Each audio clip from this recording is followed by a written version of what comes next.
ഈ കാണുന്നത് കൊട്ടിയൂർ കാനന ക്ഷേത്രത്തിലെ പുലർച്ചെയുള്ള ദൃശ്യങ്ങളാണ്. ഇപ്പോൾ പുലർച്ചെ തന്നെ കാറ്റും മഴയും ഒക്കെ നനഞ്ഞ് ലോകത്തെ ഏറ്റവും വലിയ മഴ ഉത്സവത്തിന് ഭക്തലക്ഷങ്ങൾ എത്തിയിരിക്കുന്ന തന്നെയാണ് ഈ ദൃശ്യങ്ങളിൽ നിന്ന് നമുക്ക് കാണാൻ കഴിയുന്നത്. വൈശാഖ മഹോത്സവം ഭക്തർക്ക് ഒരു ആവേശവും ആഘോഷവും എന്നത് നമുക്ക് ഈ ദൃശ്യങ്ങളിൽ വ്യക്തമായിട്ട് അറിയാൻ കഴിയും. അതായത് സഹ്യപർവ്വതത്തിൽ വയനാടൻ മലകളുടെ അടിവാരത്താണ് വനത്തിലെ ഈ പ്രകൃതി ക്ഷേത്രവും 28 ദിവസത്തെ ഉത്സവവും ഒക്കെ നടക്കുന്നത്. ദക്ഷിണകാശി എന്നറിയപ്പെടുന്ന കേരളത്തിലെ പ്രധാന ഹൈന്ദവ തീർത്ഥാടന കേന്ദ്രമായ കൊട്ടിയൂർ ക്ഷേത്രത്തിൽ ഇളനീരാട്ടം നടന്നിരിക്കുന്നു. ഈ ഇളനീരാട്ടത്തിന് വൻ ഇളനീർ കൂമ്പാരം തന്നെ പെരുമാൾ സന്നിധിയിൽ എത്തിയിരിക്കുന്നതാണ് ഈ കാഴ്ച. കൊട്ടിയൂരിൽ നിന്നുള്ള ഇന്ന് പുലർച്ചെയുള്ള കാഴ്ചകളാണ് ഇതൊക്കെ. കാനന നടുവിലാണ് കൊട്ടിയൂർ ക്ഷേത്രം. ഇവിടെ വൈദ്യുതി ഒന്നും തന്നെ ഇല്ല എന്നത് നമുക്ക് കാണാൻ കഴിയും. മാത്രമല്ല ഇളനീർ വയ്പ്പിന് മുന്നോടിയായി എല്ലാ ദീപങ്ങളും അണയ്ക്കുന്നതാണ് ഈ ചടങ്ങ്. അത് മാത്രമല്ല ലക്ഷക്കണക്കിന് ഭക്തരാണ് ഇപ്പോൾ ഈ ചടങ്ങ് ദർശിക്കാനായിട്ട് കാനന ക്ഷേത്രത്തിന്റെ കൽപ്പടവുകളിലൊക്കെ നിൽക്കുന്നത് നമുക്ക് കാണാൻ സാധിക്കുന്നത്. ഇക്കഴിഞ്ഞ രാത്രി 2 ലക്ഷത്തോളം ഭക്തർ തന്നെ പുലരും വരെ ഈ സന്നിധിയിൽ ഉണ്ടായിരുന്നു. അതായത് അത്ര ഭക്തിയാണ് കൊട്ടിയൂർ പെരുമാളിനോടെന്ന് തന്നെ നമുക്ക് അറിയാൻ സാധിക്കും. പറയുന്ന കാര്യങ്ങളൊക്കെ ചെയ്തു കൊടുക്കുമെന്നത് വിശ്വാസം തന്നെയാണ്.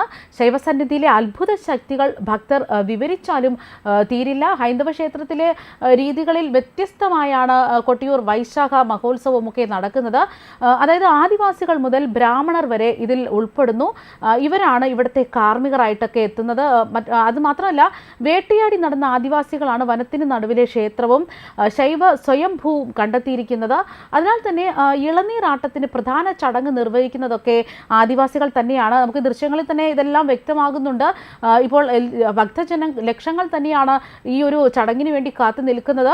കൂടാതെ ഇളനീരാട്ടത്തിനുള്ള ഇളനീർ സമർപ്പിക്കാൻ അവകാശം തീയ സമുദായക്കാർക്കാണ്. ഇളനീരാട്ടത്തിന് ചെത്തി ഒരുക്കിയ ഇളനീരുകളാണ് ക്ഷേത്ര ശ്രീകോവിലെ മണിത്തറയിൽ ഒരു പർവ്വതം പോലെ കുന്നുകൂട്ടിയിരിക്കുന്നത്. അത് നമുക്ക് വ്യക്തമാണ്. തുടർന്ന് ദൈവം വരവെന്നറിയപ്പെടുന്ന കൊട്ടേരിക്കാവ് മുത്തപ്പന്റെ എഴുന്നള്ളത്തിനായിട്ടാണ് ഇനി കാത്തിരിക്കുന്നത്. ഇത് നടത്തുക തന്നെ ആദിവാസികൾ തന്നെ എന്നുള്ളതാണ് നമുക്ക് വ്യക്തമാകുന്നത്. മാത്രമല്ല ഈ ഘോര വനത്തിൽ നിന്നും ആദിവാസികൾ വൻ അട്ടഹാസവും തീപ്പന്തവുമായിട്ടാണ് ഈ ക്ഷേത്രത്തിൽ എത്തുന്നത്. ഈ സമയം എല്ലാ ദീപങ്ങളും അവിടെ അണയ്ക്കും. ദൃശ്യങ്ങളിലൊക്കെ നമുക്ക് ഇത് വ്യക്തമായിട്ട് തന്നെ കാണാൻ സാധിക്കുന്നുണ്ട്. ലക്ഷക്കണക്കിന് ഭക്തരാണ് പടവുകളിൽ നിന്നും ഈ ചടങ്ങ് ദർശിക്കാനായിട്ട് എത്തിയിരിക്കുന്നത് നമുക്കറിയാൻ കഴിയും. ഇന്ന് പുലർക്കാലത്തുള്ളതാണ് ഈ ദൃശ്യങ്ങളൊക്കെ തന്നെ. മഴയുത്സവം കൂടി ആയതിനാൽ തന്നെ വനത്തിലെ കൂരിരുട്ടും മഴയും ഒക്കെ തന്നെ ഭക്തർ മനം കുളുക്കെ നുകരുകയാണ് ചെയ്തിരിക്കുന്നത്. മുത്തപ്പൻ തീരുമാ ക്ഷേത്രത്തിൽ ഘോര ശബ്ദത്തോടെ എത്തുമ്പോൾ ആദിവാസികളെല്ലാം തീപ്പന്തവുമായി ഭയാനകമായ ശബ്ദത്തിൽ ക്ഷേത്ര സന്നിധി പിടിച്ചെടുക്കുകയാണ് ചെയ്യുന്നത്. ഈ സമയത്ത് ക്ഷേത്ര സന്നിധിയൊക്കെ ആദിവാസികളുടെ പൂർണ്ണ കൈവശത്തിലാകും. അതിവേഗത്തിൽ ഓടിയെത്തുന്ന ദൈവം സന്നിധാനത്തെത്തി അരിയും കളഭവും സ്വീകരിച്ചൊക്കെ മടങ്ങുന്നതാണ് ചടങ്ങ്. അനുമതി നൽകി ദൈവം മടങ്ങിയാൽ ഇളനീരാട്ടം ആരംഭിക്കും. നമുക്ക് ദൃശ്യങ്ങളിൽ കാണാൻ കഴിയുന്നതാണ്. ഇതെല്ലാം തന്നെ ദൃശ്യങ്ങളിൽ വ്യക്തമാണ്. ഇതിനിടെ കിരാതമൂർത്തി വേഷത്തിൽ പുറംകലയൻ എത്തുന്നത് കാണാം. അനേകം അത്യപൂർവ കലയാണ് കൊട്ടിയൂർ വൈശാഖ മഹോത്സവത്തിൽ. ഇവിടുത്തെ ഉത്സവ ചിട്ടകൾ രൂപപ്പെടുത്തിയതൊക്കെ ശ്രീ ശങ്കരാചാര്യരാണ്. ആദിവാസി സംഘം ക്ഷേത്ര സന്നിധിയിൽ നിന്നും പോകുന്നതോടെ ബ്രാഹ്മണരുടെ ഊഴമായി. മാത്രമല്ല കാർമ്മികൾ ചേർന്ന് ഇളനീരുകൾ വെട്ടി സ്വർണ്ണപാത്രങ്ങളിൽ ശൈവ സ്വയംഭൂവിൽ അഭിഷേകം ചെയ്യും. വെള്ളമെടുത്ത ശേഷം ഇളനീർ തൊണ്ടുകൾ ഭക്തർക്ക് എറിഞ്ഞു കൊടുക്കുകയാണ് ചെയ്യുന്നത്. ഇളനീറാട്ടം കഴിഞ്ഞാൽ തന്നെ കൊട്ടിയൂരിലെ ബാവലിപ്പുഴയും ഇടബാവലി എല്ലാം തന്നെ കറുത്തിരുണ്ടിരിക്കും. അത്രമാത്രം ഇളനീരാണ് ശൈവ വിഗ്രഹത്തിൽ നിന്നും പുഴയിലേക്ക് ഒഴുക്കുന്നത് പോലും.